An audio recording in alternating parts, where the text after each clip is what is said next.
Madam Chairwoman and committee members, thank you for allowing me to speak today in opposition to 1064. My name is Amanda Weidler, and I proudly serve as president of the Rocky Mountain Smoke-Free Alliance, a trade association representing approximately 200 locally owned Colorado vapor businesses.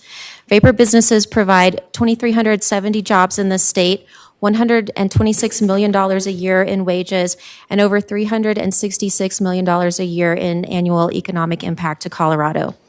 There are two crucial facts you need to know when you consider this legislation. The first is from the CDC, which reports that there are at least 5 million former smokers who quit by using e-cigarettes, of which I am one grateful former smoker who quit with these products. The second is from the Journal of the National Cancer Institute, which reports that flavored e-cigarettes are used by 76% of adults who currently vape. Here's what that means. Nicotine vaping is the single most effective smoking cessation method ever devised, and the most appealing reason people are able to switch is because of the variety of flavors. There is also another way to look at those numbers, a vision of what will happen if this legislation is enacted. Those very same people denied the flavor preferences that enabled them to quit smoking will return to cigarettes. That has been the documented, crystal clear, obvious, and no doubt about it result every time these laws have ever been enacted anywhere in this country. I have no doubt that the members of this committee who support this bill do so with the best of intentions, but the death and disease that will result from its passage won't be any less devastating because hearts are in the right place.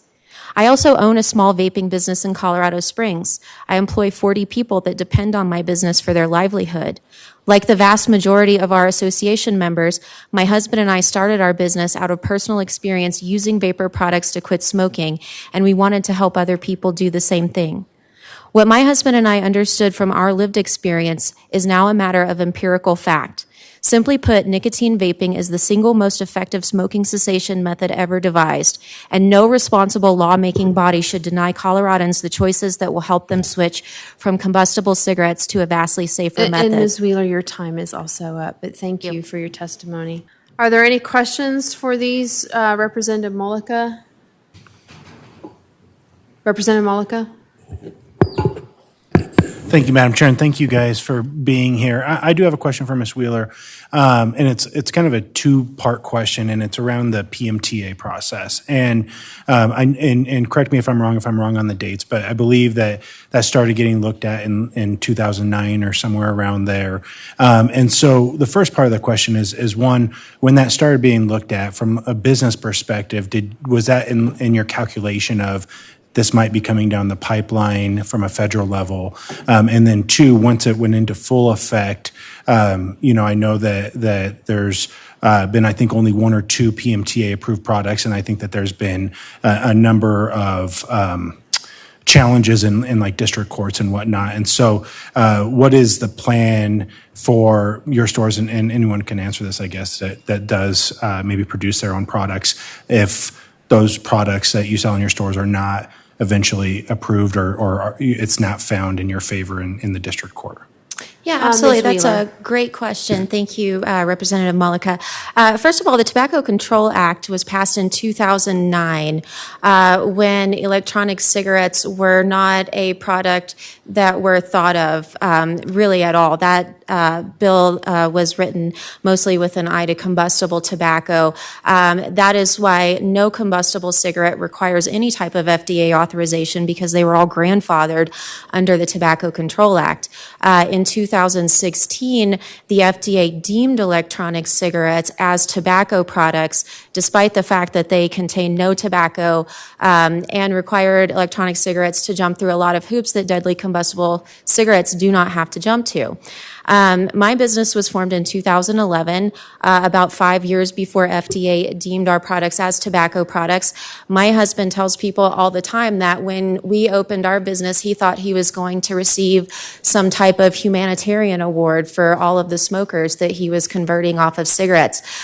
We were not expecting this kind of backlash in the court of public opinion and all of these hurdles thrown up that make it next to impossible to help adults have a tool to get off of cigarettes. But that being said, when the deeming regulation came around, we were a member of many associations that submitted comments to FDA. We're very involved in that process. We spent many years compiling pre-market tobacco applications. My national trade association that I am the co-founder and president of, the American Vapor Manufacturers Association, we helped over 300 of those companies submit PMTAs by September 9th, 2020. About 43 of our members are in current litigation with the FDA over the way FDA handled those applications.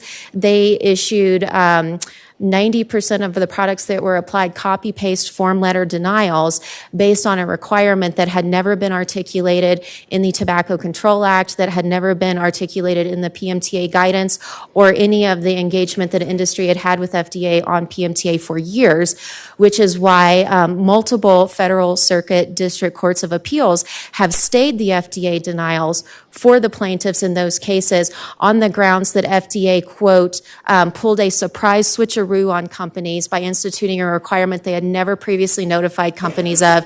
And the courts in those districts have granted those stays on the belief that the companies are likely to win on the merits due to FDA's violation of the Administrative Procedures Act with this arbitrary and capricious new requirement at the last minute. With the synthetic nicotine regulation that just passed last week, we anticipate many companies filing PMTAs. We anticipate the same form letter denials with FDA, but we anticipate a tremendous amount more of lawsuits in response to those form letter denials this time.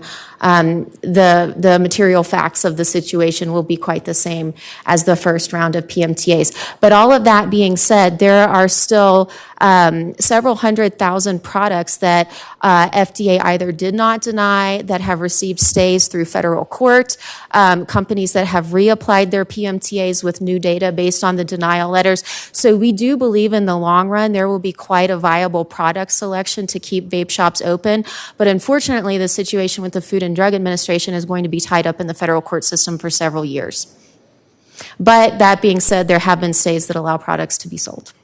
Thank you. Okay. Representative Soper. Thank you, Madam Chair. My question is also for Ms. Wheeler and kind of on the same timeline. Between 2009 and 2016, it's my understanding that thousands of independent vape stores existed, certainly throughout the U.S., but there was a lot in Colorado. And yet, when I think back in my mind, I don't recall a vaping crisis amongst teens at that time. And then in 2016, when the new classification came out, that's when we had companies like Juul and Blue invest millions of dollars, and this industry really started to take off. I guess from your perspective, I'd just like to hear your thoughts, and if that timeline is accurate. Ms. Wheeler. Thank you. Yeah, Representative Soper, reflecting on the time period between 2011 and 2016, what I refer to as the pre-Juul era of my business, and also the pre-deeming regulation era, you didn't hear about this youth vaping crisis at all. The products that we were selling in independent vape shops pre-introduction of Juul, Vuse, Blue, all of those types of things are much lower nicotine strength products that come in large open tank devices that are heavily preferred by older people wanting to quit smoking. We were very successful, very prosperous in those pre-Juul years. We had quite high rates at transitioning smokers onto vapor products. And so it's interesting. I remember the first time I really learned of Juul, it came as quite a surprise to me. I was walking through my house, the news was on television, and news reporters were talking about this new teen fad called Juuling. And I thought, well, that's the silliest thing I've ever heard of, right? Because, to us that had been involved in the vapor space for a number of years, that was a new piece of information to us, right? We didn't have this issue of young kids coming in and trying to buy our products. These were lifelong smokers, older people.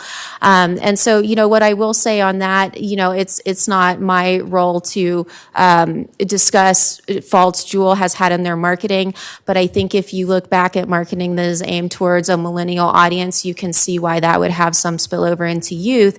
And after that point in time, you did see increased youth vaping numbers. The current National Youth Tobacco Survey youth vaping numbers have now returned to 2014 lows, long before anyone in the government or anyone in public health considered this a problem, much less an epidemic. We have returned to those levels of low youth usage.